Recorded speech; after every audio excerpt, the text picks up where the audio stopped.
Good afternoon, everyone. Welcome to Early Childhood Humanities for this week. This week we are going to go over Chapter 3 and touch base on that, and also talk about this assignment here called Teaching Without Words. Today, it is September 7th today, so if you haven't done Chapter 2 quiz and the still face experiment, that video, please make sure you complete that and do that before this evening is over. Okay, so Chapter 3 here talks about positive relationships through nonverbal communication, which is linked to this assignment here that we have in right here called Teaching Without Words. So you open this up and here's what you're going to see. You are going to see a video, YouTube video, and I want you to answer these couple questions in regards to nonverbal communication. Okay, so what does the video tell us about the importance of nonverbal learning, and how might you apply some of these interactions with young children? There are many moments that make Wait home until sweet home. Some you plan, others just happen. So when it's your time to find out. In school, okay, so it's the way of conveying ideas. An 8-minute video that will doesn't take you too long to watch, but as you're watching please make sure you're looking at the nonverbal communication, how you can use some of these things that he talks about potentially in your classroom or working with young children. Okay, all right. So that is the assignment for this week, along with the Chapter 3 quiz. Okay, so those two due next Wednesday. Okay. Hello. How's it going? So we'll go through some of this nonverbal communication components and importance. So if you have questions, let me know, or comments or anything as we're going, just speak up. Okay. Let's see here. Okay, so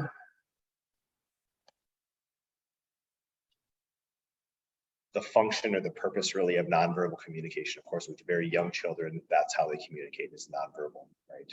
In terms of actions, sounds, movements, right? So if we break it down, everything's got a definition, right? Or an example of these things. So we talk about emblems, illustrations, and meta communication. So in regards to nonverbal communication, emblems, okay, so that's the gesture component that we kind of talked about, right? Illustrations then are gestures that might be connected with like verbal communication. There might be a grunt and a point, or there might be a high-pitched sound and something. So emblems are just the gestures. The illustrations are the gestures and the verbal communication together.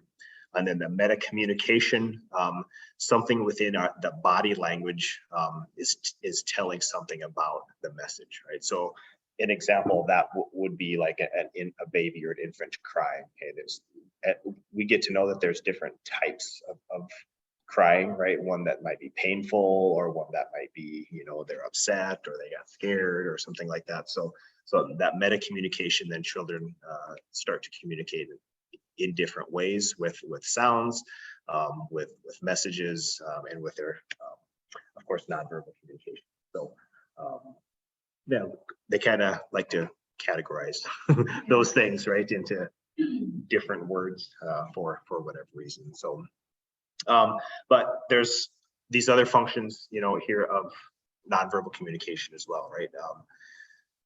Emotions, right? Children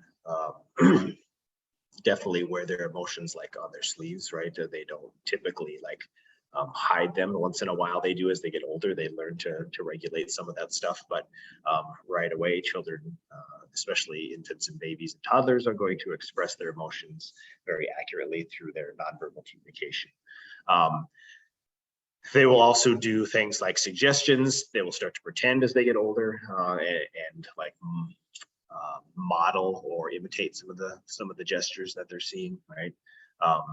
Their personality will start to come out through their nonverbal communication, and how they walk and how they act and how they do different things. So of course, with young children, everything is a function for nonverbal communication, because they can't talk yet, but it also grows and develops in terms of what they use that nonverbal communication for. And as children, some children, grow with their speech and language development a lot sooner than others, right? So maybe some of that nonverbal communication gets kind of pushed off to the side as they can communicate more, but it depends on some of those children who cannot or might have a delay in language development. They use more of that nonverbal communication. So there's different types of nonverbal communication, different modes. So this talks a little bit about the position in space. So there's an internal space, right? Meaning obviously within inside of us, right? In terms of how we feel, right? And our reaction to some things. There's the personal space. So, around us a little bit, right? In regards to, we know if somebody gets into our personal space, how we might react or feel, or, or how we protect that, for example. We have the proximal, axial, and distal are terms used for a variety of things. But if we talk about proximal space, that is really like near the center. So that could be the center of us as a person. It could be near the center of the room. It could be, depends on what we talk about it as. Axial space then is really, that's a relation to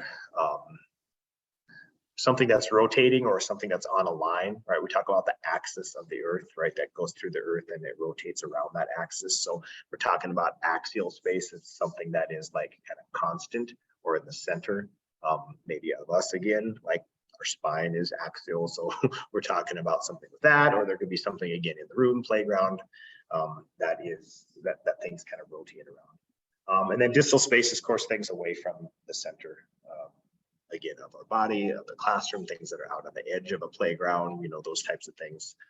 But if we're talking about nonverbal communication, we'll go through some examples here a little bit, but and those will be on some of the different spaces and areas where kids can use that type of nonverbal communication. So kind of mostly we think about it like within our body, right? So the farther out, like our hands get from our body, that's distal space, and things that are closer are proximal.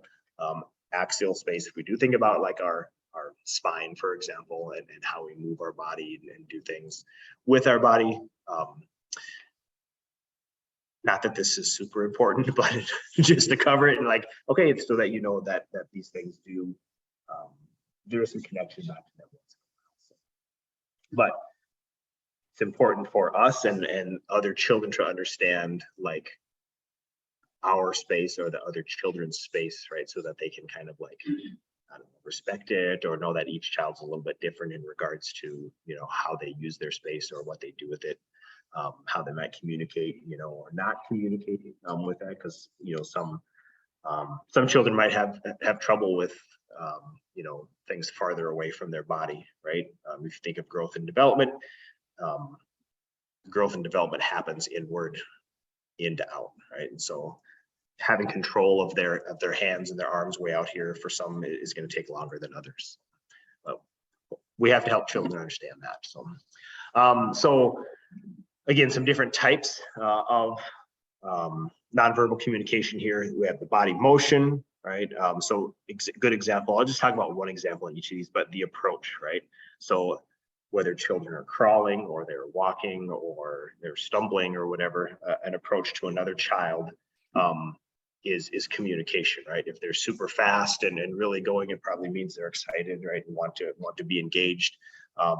But how does the other child or baby perceive that? Maybe they get scared. Maybe they're not really comfortable with that. So, which kind of leads to the body orientation piece, right? Is that what is their comfort? If they're comfortable with someone approaching them quickly, their body orientation is going to be more open and welcoming. But if they're not, they're going to probably turn away, shy away, walk away, crawl away, whatever they can do with that. So.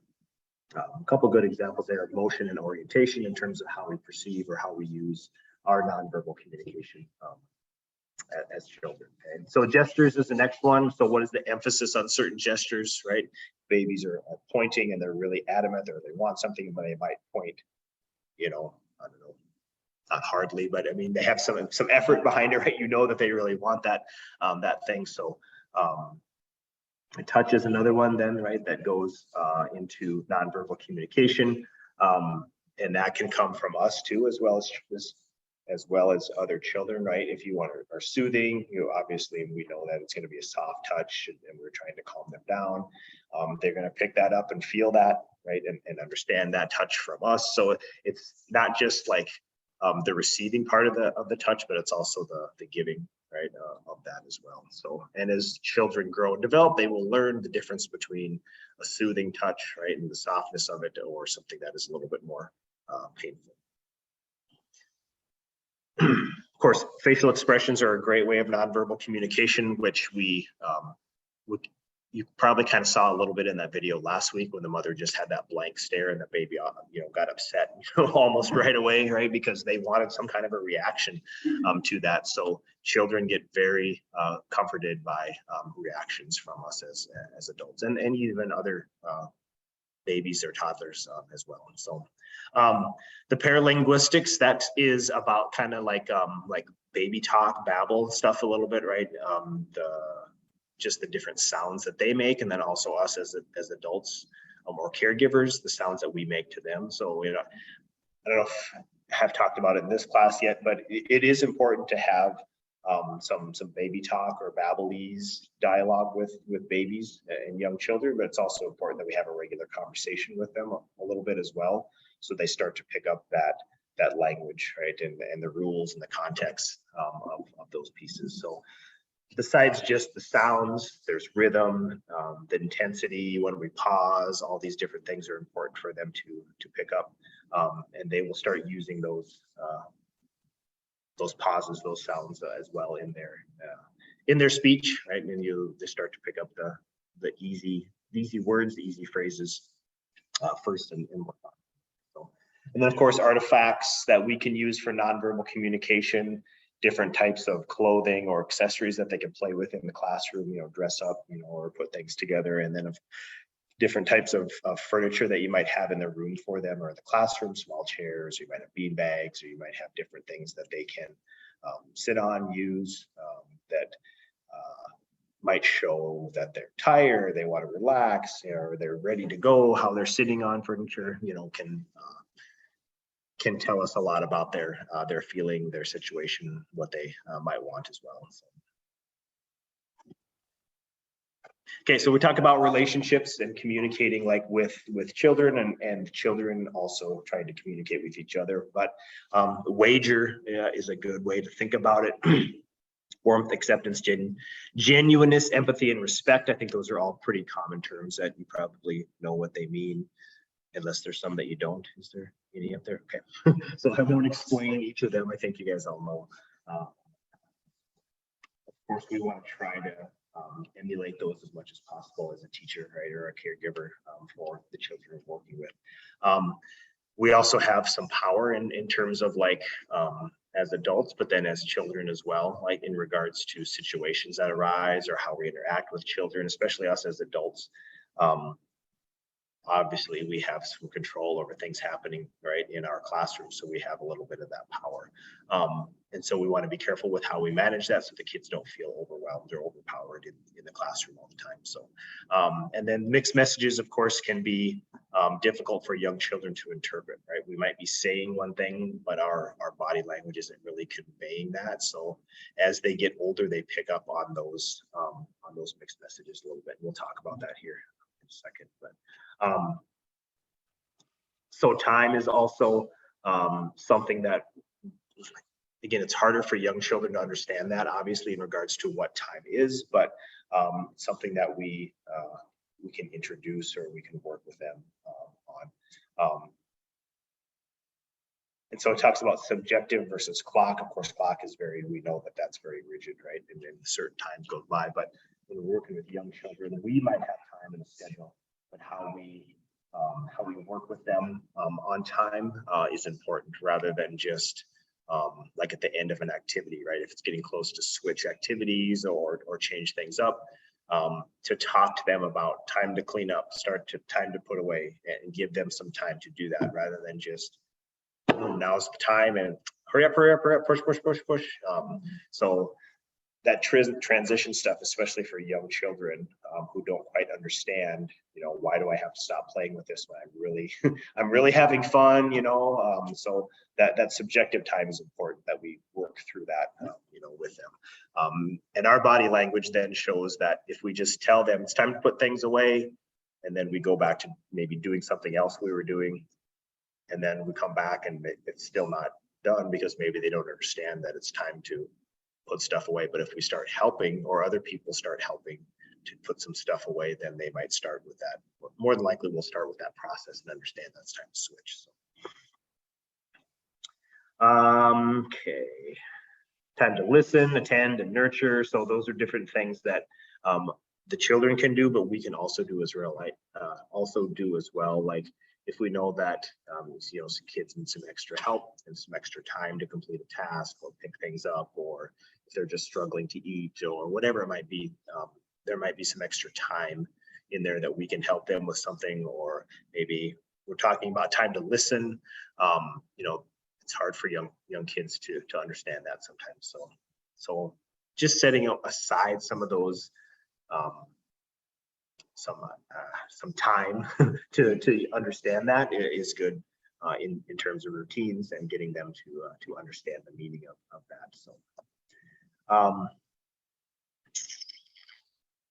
So it talks about authority and security. So like authority meaning I don't know, the person in charge, or the person that they can go to if they're worried or concerned, they're scared, so authority doesn't just necessarily mean that it's the bad person type, if that makes sense, but you want to make students feel comfortable, and also know that, like, if something is, if they're bothered by something, another student is bothering them, they know who to go to, and they will help them out with that. So we can do that non-verbally also. Here it just talks about being close to them, right? And if you got a room full of 15 kids, walking around, monitoring, doing those types of things.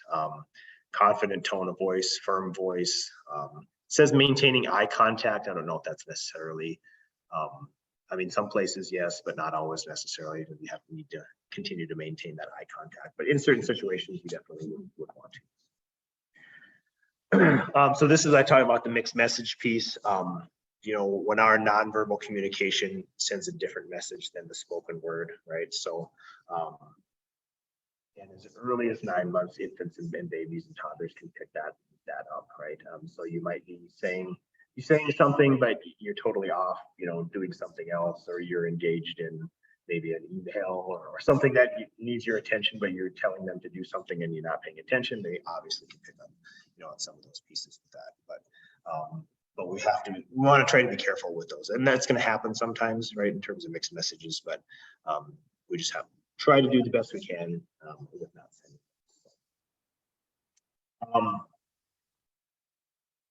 This is a big piece of early childhood, I think, in regards to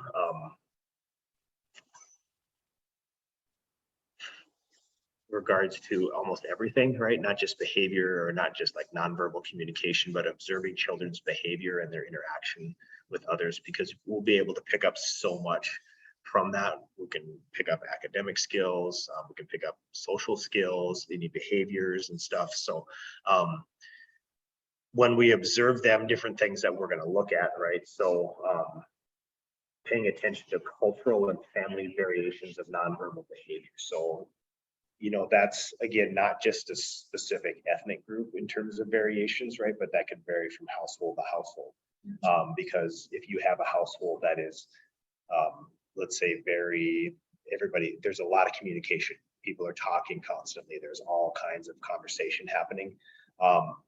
Their nonverbal behavior is going to be different than a family where there's very little communication, for whatever reason. So there's going to be some variations within families, even if they're the same ethnic background. But so we just have to pay attention to how children communicate with each other, how they're communicating with us, and then also visit with family members, a little bit. If we see something that's different, or I don't want to say strange, but maybe different to us, or off, or they're not doing the same thing maybe that some of the children are in the classroom, just to have a conversation with families about, things happening at home, nonverbal strategies they use, or different things that you're seeing, maybe they're not seeing them at home, right, in regards to the nonverbal communication or interaction. So when we're visiting with children, we want to try to come down to their level, right? Sometimes it's not, practical, but as much as often we want to either sit down with them in that little chairs or down on the floor or whatever. So being at their eye level is important. We don't have to be face to face like this, but we could be side by side, and those types of things. So that makes a huge difference. It talks about touching appropriately. So nonverbal communication, right, can mean a touch on the shoulder, right, to bring their attention back to something that's going on, or it can be a pat on the back or a high five or something. But we definitely want to be careful in terms of that appropriate touch, because children can misinterpret things, or they can tell stories sometimes, or so we just have to be very careful with that. So the story doesn't have to deal with touch, but when I was in college, I worked at a group home for developmentally disabled, like teenagers all the way through like adults. And our kids would often go home to be with their families on the weekends or long weeks or different things, and stuff. And so we had a couple, two twin girls that came back one weekend, and they had a little bit of, besides some other things, but like speech impediments. So it was kind of hard to hear them. And so they were talking about how their daddy let them play with their Peter. And so it, based upon, you're like, what was that? So, it sounded, we asked and talked to them, and it sounded like something very inappropriate, right, in regards to that. And so that, for us is like, holy cow, that's a red flag, right?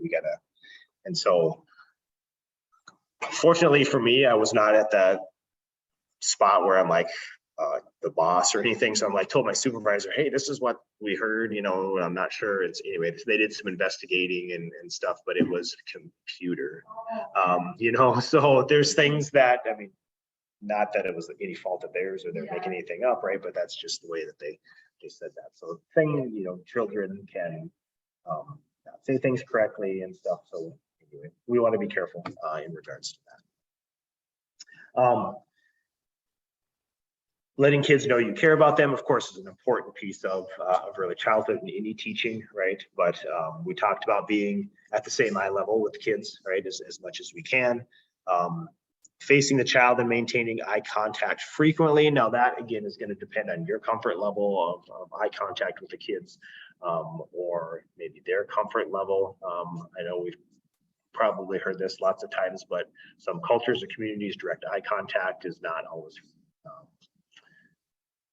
an important piece, right? Some cultures, direct eye contact. No eye contact is a sign of respect, those types of things. But you just have to get to know your kids a little bit and your communities with that.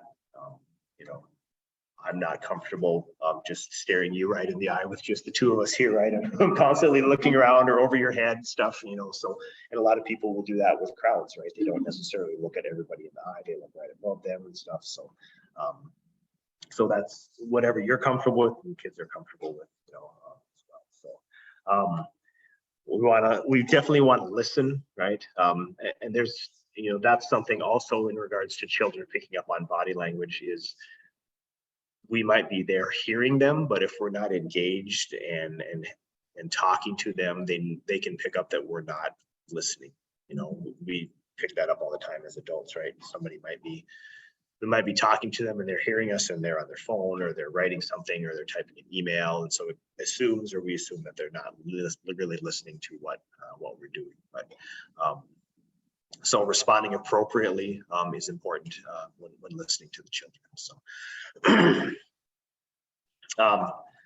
normal voice, right? And trying to understand them and then also getting them to understand us. So a lot of times that's like for us, repeating what they said, right, or clarifying what they said, So what I hear you saying is that blah blah blah, and sometimes having them repeat what we said helps to ensure that both of us understand and listen appropriately. So,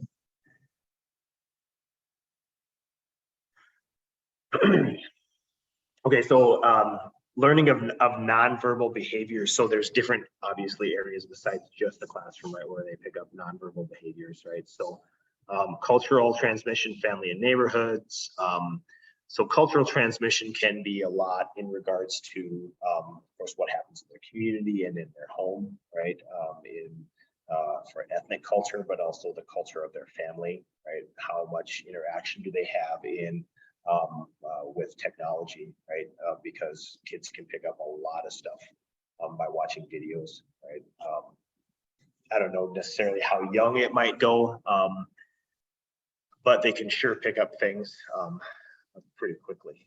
I don't know if I've told this class or you before about a video game that my oldest son had when, I don't know what grade it was. It's like Grand Theft Auto, you know, any of those games. Have I told this before? No. Okay. And so then our youngest son, who is 6 years younger than him, right? Anyway, 6 or 8, something like that. He must have been 4 or 5, something like that, or whatever. And we didn't really pay attention to the game. I mean, we knew it was kind of graphic or whatever. And so he's on there. I don't know if he's playing that game or doing a different game, but pretty soon he says, "That hooker stole my money," you know. And I'm like, whoa, I guess you better pay a little more closer attention to what he's listening to. I mean, so things like he had no idea what it meant, you know, of course. But anyway, so those types of things can obviously, not that this is nonverbal behavior, but people can pick up on, kids can pick up on those in videos pretty quickly. So. And hopefully a positive interaction in regards to nonverbal behavior is the families and even the neighborhood peers or other neighborhood family members and adults. So those interactions they're important because that's part of learning how to communicate with others is through nonverbal behavior with families and neighborhood, getting out in the community. Of course, like with everything, it's going to vary by their age, gender, you know, what's happening within their culture, if it's an ethnic culture, or again within the communities, because every community is different.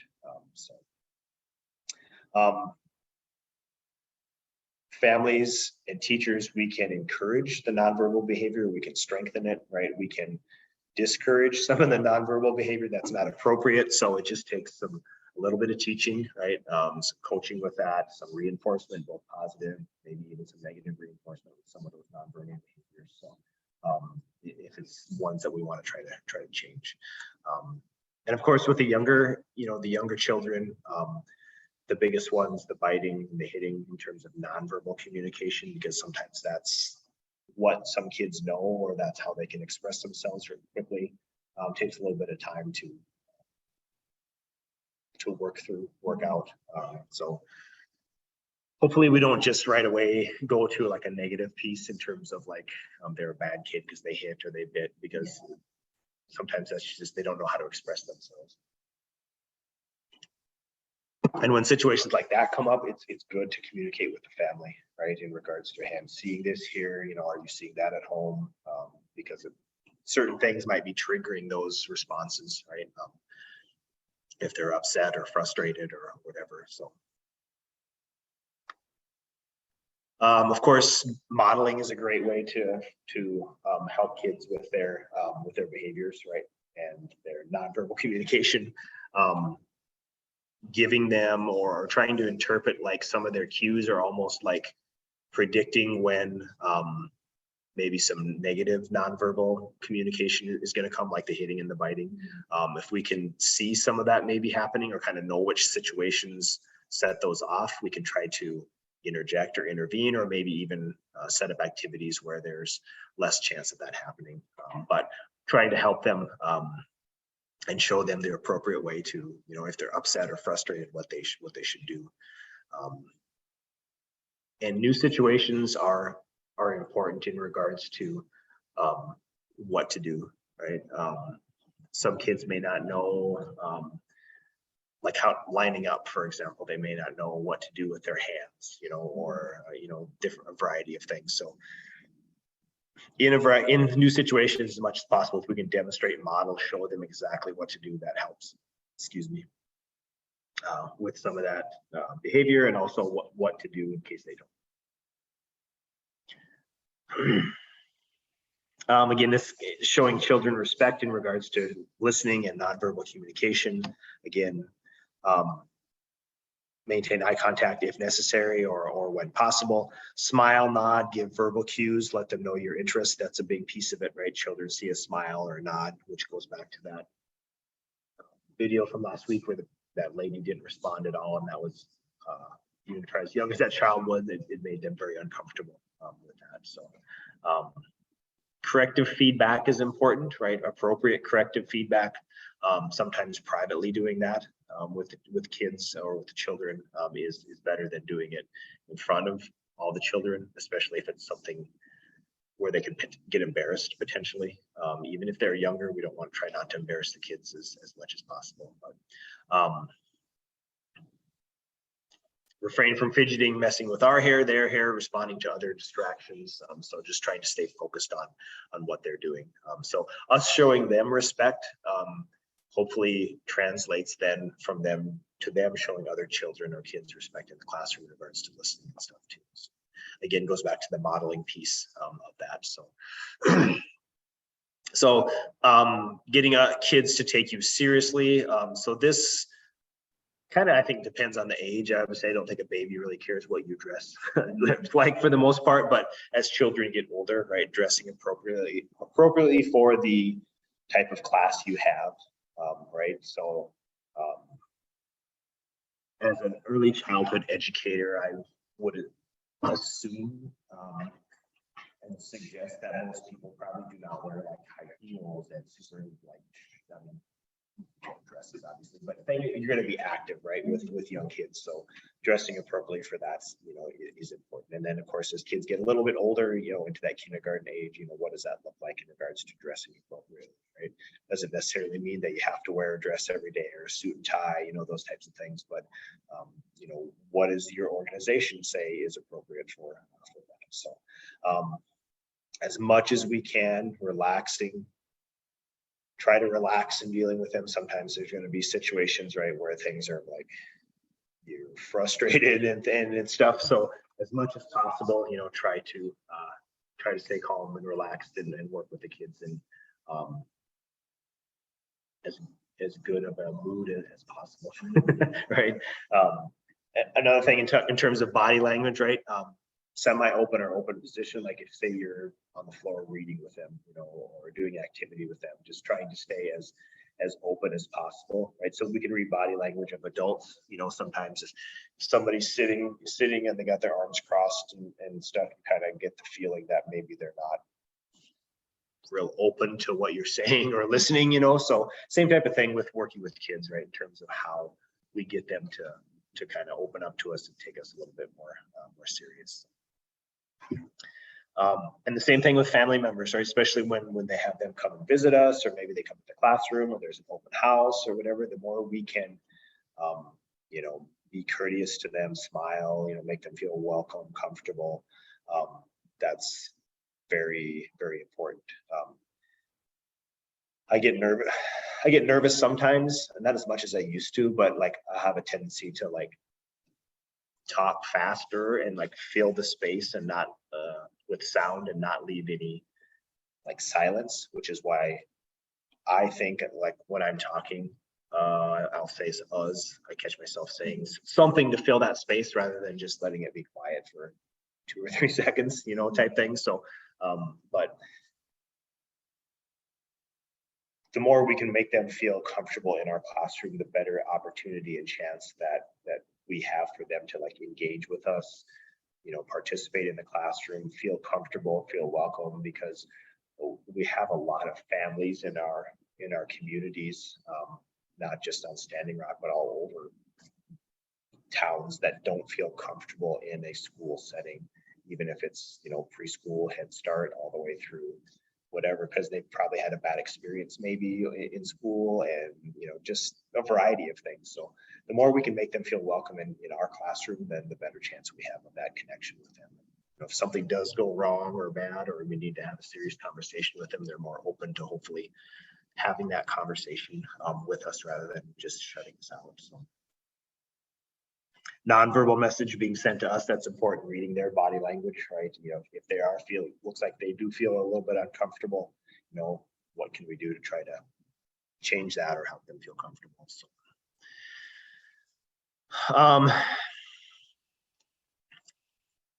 acting without thinking, of course, is, you know, we want to try to avoid that. Sometimes it just happens, right? But if it does happen, what can we do to remedy it, right? Sometimes apologizing or, you know, saying, I shouldn't have said that, I was just, you know, feeling frustrated or whatever, but doesn't necessarily, I mean, we don't have to necessarily apologize if we were wrong, but what are some things we can do to remedy that if that was maybe something we shouldn't have done? But using baby talk, I think there is a place for that with babies in regards to some of that, not all the time though, but as much as we can, yelling or screaming, not trying to do that.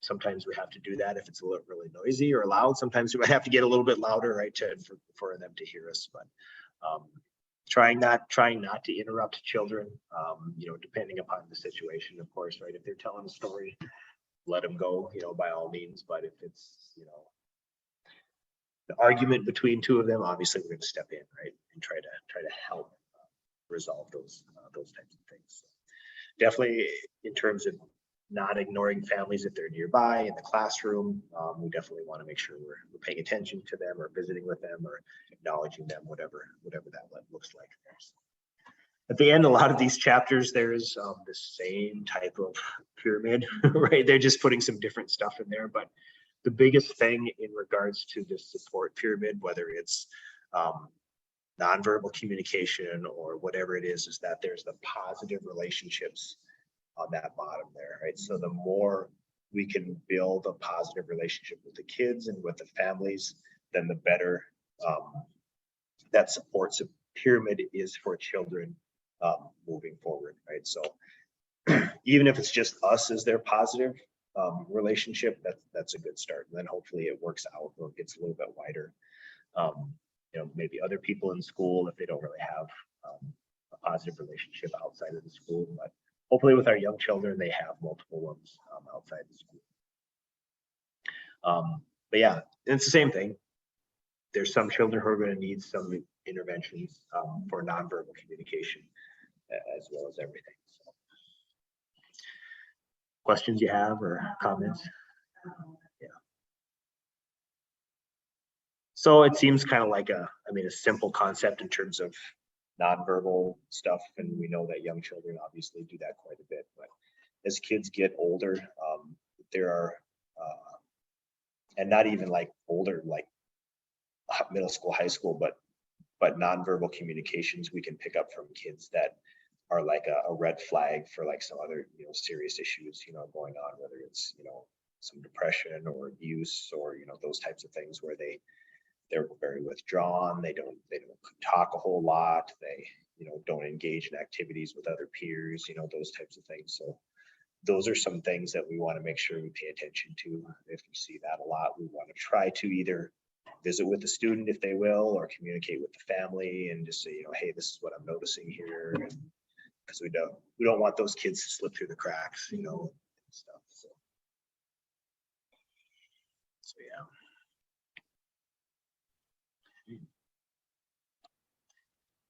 So